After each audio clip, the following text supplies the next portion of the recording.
और दिल्ली पुलिस की special cell ने आईएसआई और डी कंपनी की आतंकी साजिश का भंडाफोड़ किया है। उसे 3 राज्यों से 6 संदिग्धों को गिरफ्तार किया है। स्पेशल सेल के मुताबिक अंडरवर्ल्ड की मदद से पाकिस्तानी खुफिया एजेंसी आईएसआई त्योहारों के दौरान देश के कई शहरों में सिलसिलेवार धमाके कराने की साजिश रच रहे थे।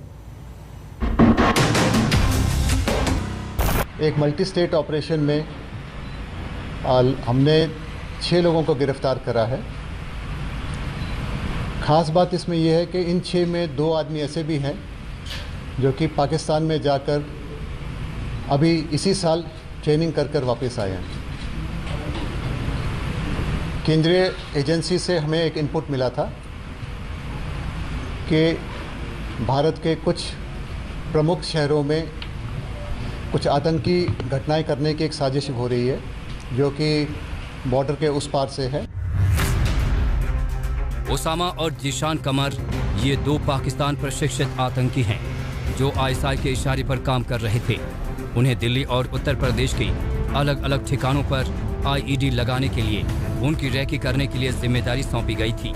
अब इन दोनों को कैसे भारत से पाकिस्तान ले जाया गया, ये समझिए।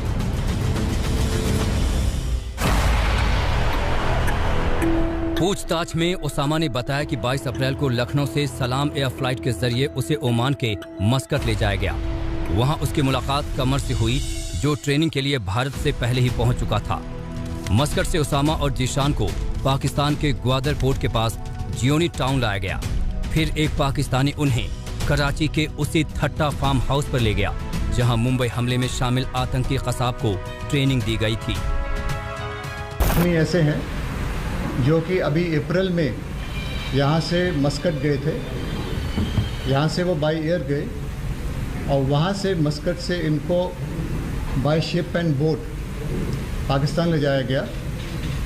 वहाँ ग्वादर पोर्ट के पास एक फार्म हाउस में इनको रखा गया और जहाँ पर कि इनको एक्सप्लोजिव बनाने में और साथ में fire arms including AK-47 handle और फायर करने की ट्रेनिंग दी गई। ये ट्रेनिंग लगभग 15 दिन की थी और इस ट्रेनिंग के बाद ये लोग वहाँ से वापस मस्कट। पुलिस के मुताबिक जीशान और ओसामा को पाकिस्तान सेना के 2 अधिकारियों जब्बार और हमजा ने ट्रेनिंग दी। दोनों सेना की वर्दी में रहते थे। यहाँ 15 दिन की ट्रेनिंग के दौरान इन्हें बम, आईडी बनाना और रोजमर्रा के काम आने वाली चीजों से आगजनी करना सिखाया गया। उन्हें AK-47 समेत दूसरे हथियार चलाने की ट्रेनिंग भी दी गई। जांच एजेंसियों के मुताबिक इससे पहले ट्रेनिंग लेने वालों को पहले भारत से दुबई बुलाया जाता था और फिर पाकिस्तान के रास्ते जाने वाली किसी इंटरनेशनल फ्लाइट में बिठाया जाता था। पाकिस्तान में आईएसआई के अफसर उन्हें उतार लिया करते थे और फिर उन्हें ट्रेनिंग दी जाती थी। मगर अब रूट बदल गया है और इस बार जीशान और ओसामा को ओमान से अलग अलग बोट के जरिए समंदर के रास्ते पाकिस्तान पहुंचाया गया और फिर ट्रेनिंग दी गई। ऐसा इस वजह से किया गया ताकि पाकिस्तान दोबारा बेनकाब न हो जाए। मगर इस नए रूट का खुलासा होते ही उसके चेहरे से नकाब एक बार फिर उतर गया है। लखनऊ से सत्यम मिश्रा के साथ अरविंद ओझा और हिमांशु मिश्रा, दिल्ली आज तक। दिल्ली पुलिस की स्पेशल सेल ने जिन 6 आतंकियों को गिरफ्तार किया उनमें से 3 उत्तर प्रदेश के हैं। वहीं साजिश के तार मुंबई के जान मोहम्मद की गिरफ्तारी से खुलने लगे हैं। उसके बाद दिल्ली में 2 संदिग्धों को गिरफ्तार किया गया है।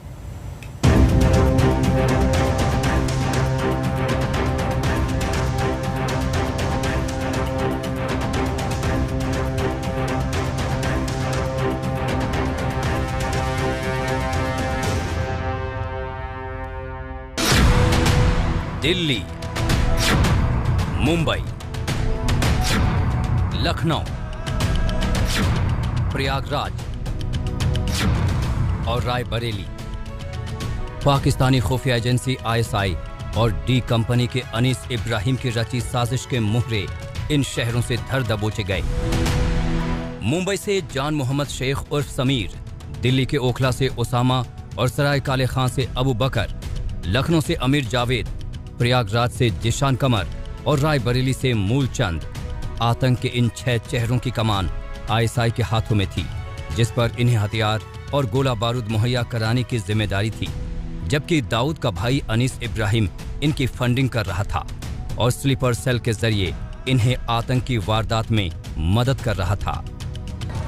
अब आपको बताते हैं कि पुलिस के हाथ इन तक कैसे पहुंचे और कैसे हुआ पाकिस्तानी साजिश का पर्दाफाश। तो सबसे पहले मुंबई के धारावी चलिए।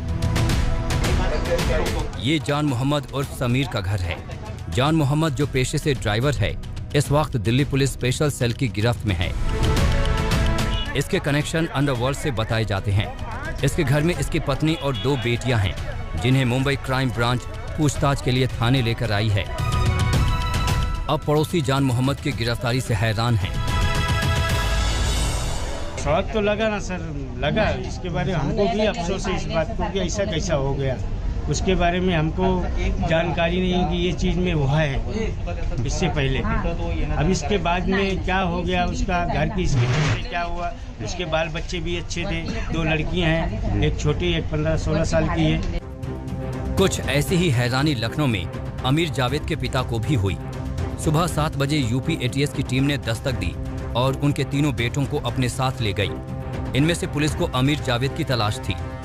सुबह 7 बजे के करीब मैं अपने कमरे में था और जो है मेरा बीच वाला लड़का अब्दुल्ला वो जो है नाश्ता कर रहा था, तो वो जो है बाहर गेट खटखटाया और उसके बाद जैसे उसने खोला गेट उसको पकड़ लिया। प्रयागराज की बात करें तो यहाँ भी दबे पांव यूपी एसटीएफ की टीम पहुंची। करेली इलाके से ही जीशान कमर को गिरफ्तार किया गया था। जीशान को आईएसआई ने कराची से थट्टा में आईईडी बनाने और हथियार चलाने की ट्रेनिंग मुताबिक यहाँ से उसने बड़ी मात्रा में विस्फोटक हथियार, गोला बारूद और आरडीएक्स के इस्तेमाल से बनी आईईडी को जब्त किया है। ADG law and order Prashant Kumar ने बताया कि यूपी एटीएस ने लखनऊ, प्रयागराज, प्रतापगढ़ और रायबरेली में छापेमारी की।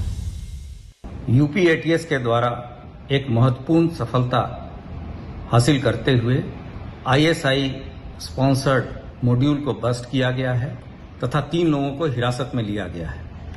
यह सफलता उस समय हासिल हुई जब 4 जनपदों में एक साथ रेड की गई। ये जनपद लखनऊ, रायबरेली, प्रतापगढ़ तथा प्रयागराज हैं।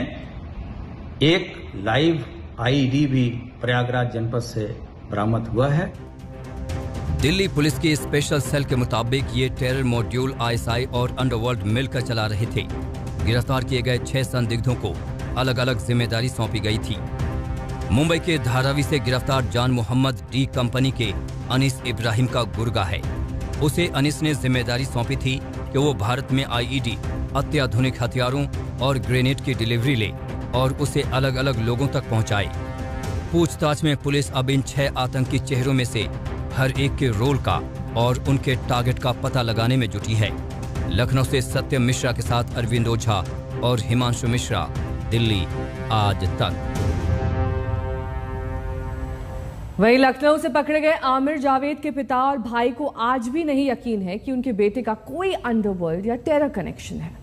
और पूछताछ के लिए यूपी एटीएस ने तीनों भाइयों को गिरफ्तार किया था। उनमें से 2 को छोड़ दिया गया है, लेकिन आमिर को अभी भी गिरफ्तार किया है। हमारे घर में हम लोग सब फैमिली में एक साथ रहते हैं, पापा मम्मी सब भाई की अभी शादी 2-2.5 साल पहले हुई है।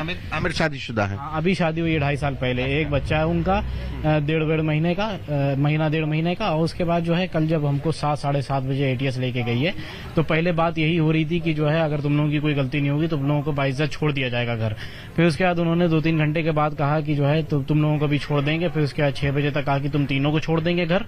फिर उसके बाद 8 बजे तक कहने लगे, 8 बजे कहने लगा तुम लोगों को छोड़ दें। तो हमने पूछा कि हमारे भाई कहाँ हैं जो अफसर हम लोगों को छोड़ने जा रहे थे। तो कहें तुम्हारे भाई से अभी पूछताछ हो रही है, तो उनको भी कल तक छोड़ दिया जाएगा। तो कहने लगे कल तक उनको फोन करना उनके नंबर पे, तो उनका नंबर ऑन हो जाएगा, तो उनको छोड़ दिया जाएगा। मतलब कल तक आ जाएंगे वो घर पे। लेकिन अब उनके बारे में ना कोई जानकारी है, उनका मोबाइल भी स्विच ऑफ आ रहा है। जो आमिर हैं, क्या कभी मतलब आपको लगा कि वो कहीं पर ऐसी ट्रेनिंग करने गए हैं? कुछ लोग, संदिग्ध लोग उनसे मिलने आते थे, किसी से बात करते थे, वो ऐसा? नहीं, किसी से ना बात करना, ना किसी से ज्यादा मतलब रखते थे। मतलब वो रखते थे सिर्फ काम से काम करने जाते हैं। वो कुर्सी रोड पे अमरून foods private limited, Jamiat Ulama Hind की तरफ से वो वहाँ पे हलाल ट्रस्ट है, हलाल सुपरवाइजर हैं, वो वहाँ पे हलाल ट्रस्ट चेक करते हैं। वो पढ़ाई लिखाई अरबी में किए हुए हैं, जब वहाँ से नदवे से डालीगंज वहाँ से वो पढ़े हुए हैं जी, और वो अरबी में पढ़े हुए हैं। वो यहाँ तक कि हम लोगों को भी मना करते हैं कि अगर यूट्यूब पे कोई ऐसी वैसी गलत चीजें आई हों बाहर की या फिर हिंदुस्तान के खिलाफ कोई चीज हो तो उस पर ना लाइक करना ना कमेंट करना। आज तक हम लोगों को मना करते रहे और पूरे रूल के साथ चलने वाले इंसान थे वो, और उनको जो है जबकि यहाँ तक कि ATS के अफसर भी कह रहे थे कि कंफ्यूजन में तुम लोगों को पकड़ लिया गया, अभी तुम लोगों को छोड़ दिया जाएगा। यहाँ साफ साफ हम लोगों ने जबकि 2-3 बार पूछा, कई लोगों से पूछा, उन्होंने यही कहा कि जो है कंफ्यूजन में पकड़ लिया गया है, तुम लोगों को छोड़ देंगे। लेकिन उसके बाद कुछ न्यूज वालों ने ऐसा चला दिया कि जो है एकदम मान लीजिए कि हम लोगों की फोटो आ गई, हम लोगों का नाम आ गया, यहाँ तक कि हम लोगों को भी आतंकवादी ठहरा दिया गया है। जबकि ATS ने हम लोगों से जांच पड़ताल करने के बाद आलमबाग थाने में लाके बाइज्जत छोड़ के गई है। न यहाँ तक कि ना हम लोगों के साथ मारपीट किया है, ना ही हम लोगों का गाली गलौज किया, खाना वाना पानी चाय हर चीज हम लोगों से पूछी गई है। और उसके बाद जो है यहाँ थाने में लाके आलमबाग थाने में लाके कोई हुसैन इंस्पेक्टर थे डबल स्टार, उनके सामने हमारी मम्मी से पूरी एप्लीकेशन लिखवाने के बाद, हमारे खाला के लड़के साथ में थे, एप्लीकेशन लिखवाने के बाद हमारा नंबर सब लिखवा के ये बता दिया, हाँ छोड़ दिया गया। यहाँ तक कि ये भी कह दिया